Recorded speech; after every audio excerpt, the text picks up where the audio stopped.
اللہ رب العالمین نے جتنی نعمتیں ساری کائنات میں تقسیم کی وہ بوسیلہ مصطفیٰ، یعنی کوئی نعمت اس وقت تک نعمت نہیں بنتی جتنے تک مصطفیٰ کا وسیلہ نہ ہو۔ جملہ نعمتوں کا حصول بواسطہ مصطفیٰ ہے۔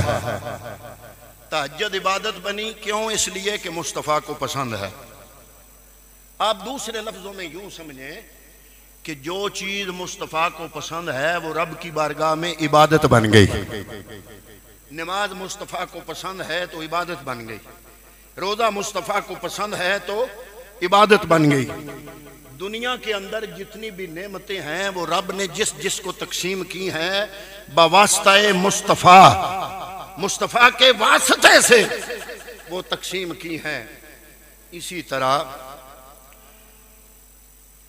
جس طرح ہر نعمت مصطفیٰ کے واسطے سے آئی، آپ اس بات کو دوسرے پہلو سے اس طرح دیکھیں، بات یہی ہے لیکن انداز دوسرا اپنائیں کہ اتنے تک وہ عبادت عظمت نہیں رکھے گی جتنے تک مصطفیٰ کی سنت نہیں بنے گی۔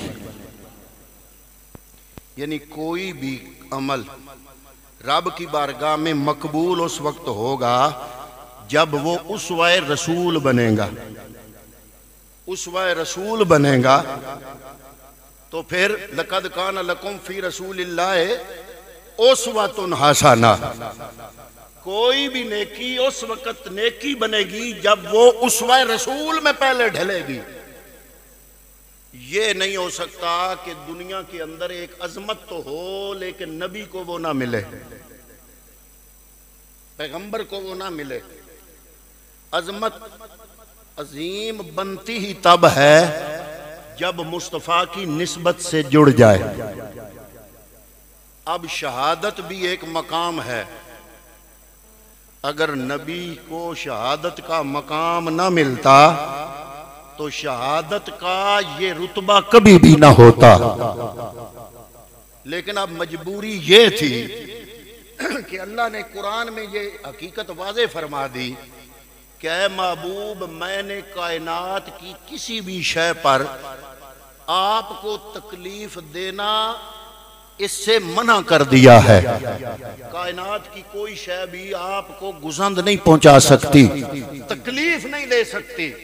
اب اللہ نے قرآن میں وعدہ مصطفیٰ کو کر دیا، لیکن شہادت ایک اگر رتبہ تھا تو ضروری تھا پہلے نبی کو ملے۔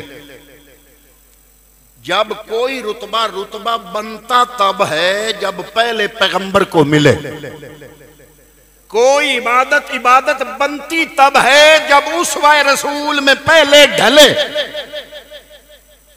اگر کوئی عظمت پہلے اسوہ رسول میں ڈھلی نہیں تو رب کی بارگاہ میں اس کا عظیم مقام کبھی بھی نہیں ہو سکتا۔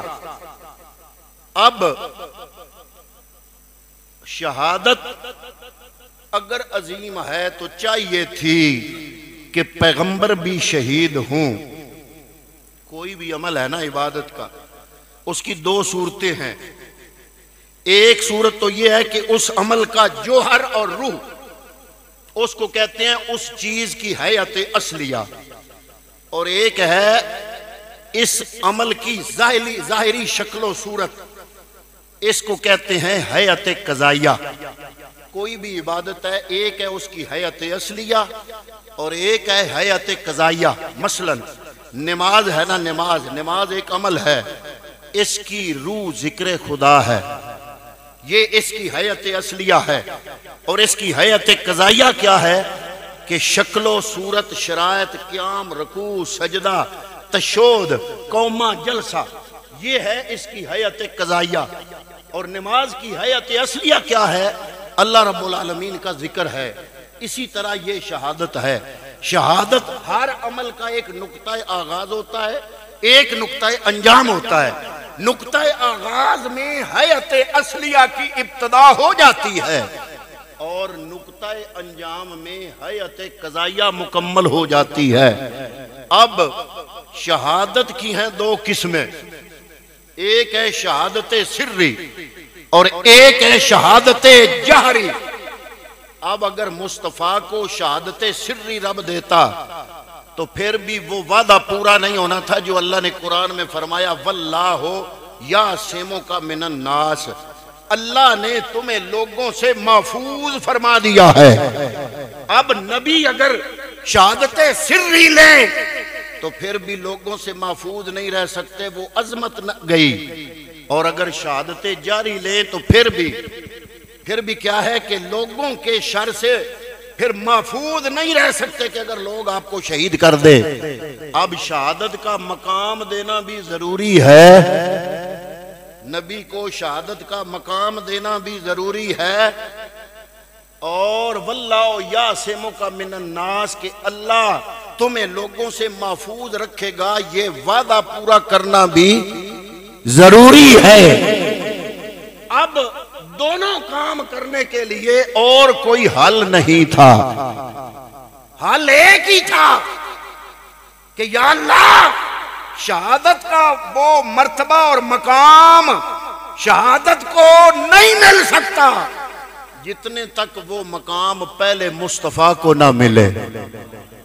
مصطفیٰ کو اگر وہ مقام نہ ملے تو دنیا کے کسی بندے کے لیے شہادت میں کوئی مقام نہیں، اور اگر مصطفیٰ کو شہادت سری ملے یا جہری ملے تو دونوں میں سے جو بھی شہادت ملے لوگوں کے نقصان سے ملے گی۔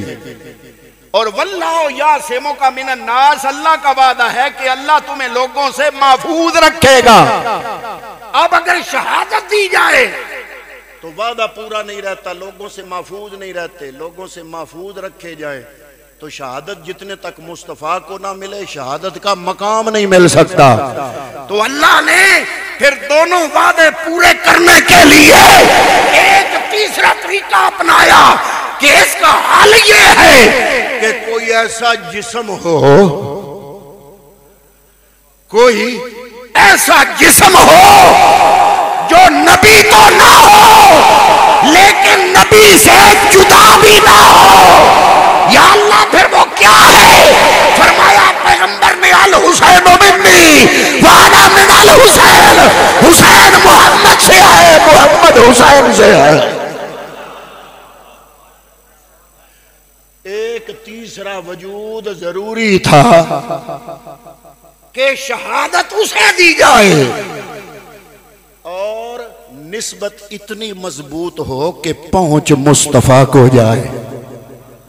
اس لیے حدیث پاک ہے، مصطفیٰ کریم نے فرمایا کہ الحسن اشبہ، یہ جو حسن ہے یہ مشابہت رکھتا ہے سر کے بالوں سے لے کے ناف تک مصطفیٰ تک، مصطفیٰ کے جسم سے مشابہت رکھتا ہے، اور حسین ناف سے لے کر پاؤں تک مصطفیٰ کے جسم سے مشابہت رکھتا ہے، اور دونوں شہادتوں کا ظہور تام، شہادت سری ہو یا شہادت جہری ہو۔ فرمایا شہادت سری آپ کے ایک شہزادے کو دے کے نسبت آپ کی ہوگی۔ اسی لیے تو اللہ نے فرمایا جب ابراہیم گود میں تھے 18 سال 18 ماہ کا ابراہیم، اللہ نے فرمایا جبریل آیا کہ اے محبوب یہ تمہیں بڑا پیارا ہے؟ فرمایا بڑا پیارا ہے۔ دوسری طرف حسین ہے، کبھی ابراہیم کو چومتے ہیں، یہ ماریہ قبطیہ سے تھا۔ ایک ہی اولاد ہے جو حضرت خدیجہ کے علاوہ کسی زوجہ سے ہوئی، باقی حضور کی ساری اولاد حضرت خدیجہ سے، صرف ایک بیٹا حضرت ابراہیم یہ ماریہ سے تھا۔ اور یہ بھی ایک عجیب داستان ہے کہ جب حضور نبی کریم جب یہ بیٹا پیدا ہوا نا تو حضور اٹھا کے لے آئے امی ام المومنین سیدہ عائشہ صدیقہ کے پاس، تو فرمایا یہ نہیں کہا کہ اللہ نے مجھے یہ بیٹا دیا ہے، حضور نے فرمایا عائشہ اللہ نے ہمیں یہ بیٹا دیا ہے، اللہ نے ہمیں یہ بیٹا دیا ہے، اللہ نے ہمیں یہ بیٹا دیا ہے۔ حضور نے حضرت ابراہیم جو کہ ماریہ قبطیہ یہ مصر کا بادشاہ تھا، یہ بھی بڑی عجیب داستان ہے کہ جب حضور نے مختلف شہنشاہوں کو خط لکھے اپنی نبوت اور رسالت کا بتایا تو مصر کے پاس جو آپ کا ایلچی گیا وہ کلمہ تو نہیں پڑھا مصر کے بادشاہ نے، لیکن اس نے بڑے انعام و کرام دیے، اور ایک انعام مصطفیٰ کے لیے دیا، وہ کیا کہ اپنے محل کے خاندان قبطی خاندان سے جو کہ فرعون کا خاندان ہے، اور مصر کے لیے یہ خاندان بڑا اعلیٰ ہے۔ جیسے آپ کے اس علاقے میں گوندل ہیں، ارائی ہیں، یا اگلے علاقے میں مار ہیں، یا وڑیچ ہیں، یا ہر علاقے میں کوئی ایک دو ذاتیں ہیں جو بلند سمجھی جاتی ہیں، تو اس مصر میں یہ قبطی خاندان، تو کسی بادشاہ کے لیے اپنے خاندان کی بیٹیاں کسی کو تحفہ دینا یہ کوئی چھوٹی بات اس وقت نہیں سمجھی جاتی تھی۔ اس نے اپنے خاندان کی 2 بہنیں اکٹھی، ایک کا نام سیرین تھا اور ایک کا نام ماریا تھا، یہ دونوں بھیجی مصطفیٰ کی بارگاہ میں۔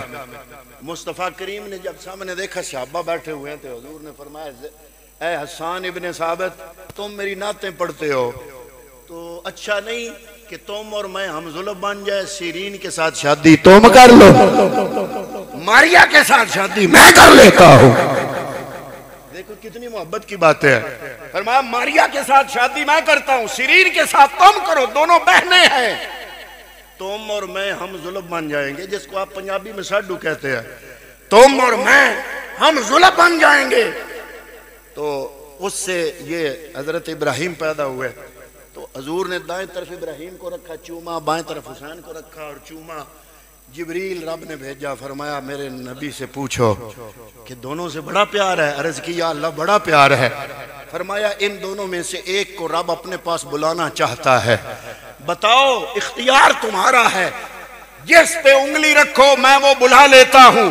عرض کی یا الہ العالمین اگر حسین گیا تو فاطمہ الزہرا کو دکھ ہوگا، مجھے بھی ہوگا، لیکن اگر اس کی جگہ ابراہیم چلا گیا تو ابراہیم میرا بیٹا ہے، صرف مجھے دکھ ہوگا، میں اپنے بیٹے ابراہیم کو حسین پہ قربان کرتا ہوں۔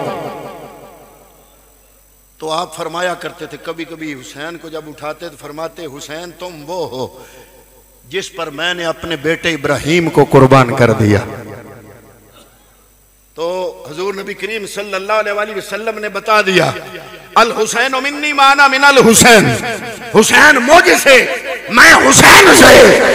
اگر ہم صحبت مصطفیٰ کی وجہ سے صدیق اکبر کی عظمتوں کے گن گاتے ہیں، عمر فاروق کا عدالت کا بادشاہ مانتے ہیں، عثمان غنی کو حیا کا علم بردار سمجھتے ہیں، مولا علی المرتضیٰ کو شجاعت کا پیکر سمجھتے ہیں، تو ہم حسن حسین اور فاطمہ کو اس لیے مانتے ہیں کہ باقی صحابہ کو میرے نبی کی صفات سے فیض ملا، مولا علی، فاطمہ الزہرا، حسن اور حسین کو میرے نبی نے صفات کے ساتھ ساتھ اپنی ذات سے بھی فیض عطا فرمایا۔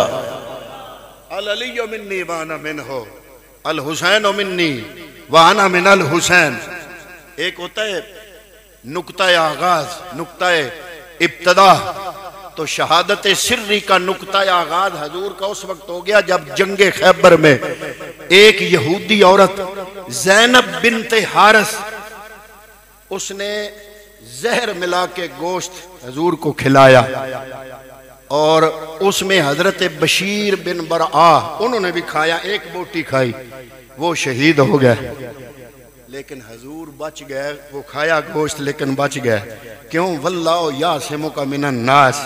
لیکن شہادت سری کا نقطہ آغاز مصطفیٰ کا غزوہ خیبر میں ہو گیا، اور شہادت جاری، زہری شہادت، اس کا آغاز غزوہ احد میں اس وقت ہوا جب کافروں کی طرف سے تیر آیا اور مصطفیٰ کریم کے چہرہ اقدس پہ لگا، آپ کے دندان مبارک شہید ہوئے، خون نکلا۔ یہ شہادت جاری کا آغاز ہوا، اور شہادت سری کا آغاز خیبر میں، اور اس کا انجام امام حسن کی شہادت بنا، اور شہادت جاری کا آغاز غزوہ احد میں شروع ہوا، اور پیغمبر کا وہ جسم تھا جو حسین کی شکل میں تھا، پیغمبر نے فرمایا تھا الحسین منی وانا من الحسین، چاہیے تھا کہ حضور کو یہ شہادت میں ملتی۔ فرمایا واللہ یعصمک من الناس، اس پر عمل کرتے ہوئے ہے محبوب تمہیں تو نہیں، لیکن ایسا جسم چاہیے جو تجھ سے جدا نہ ہو، لہذا وہ حسین ہے، اور امام علی مقام مقام کو کربلا میں بلا لیا۔ اب کربلا میں کیسے شہادتیں پیش کی، یہ بہت بڑا لمبا واقعہ ہے انشاءاللہ۔ واقعہ میں جمعے پر انشاءاللہ شروع کروں گا۔ یہاں پر میں صرف آج کی رات عظمت امام حسین اور شہادت عظمت امام حسین یہ بیان کرنا چاہتا تھا، اور فلسفہ شہادت یہ بیان کرنا چاہتا تھا۔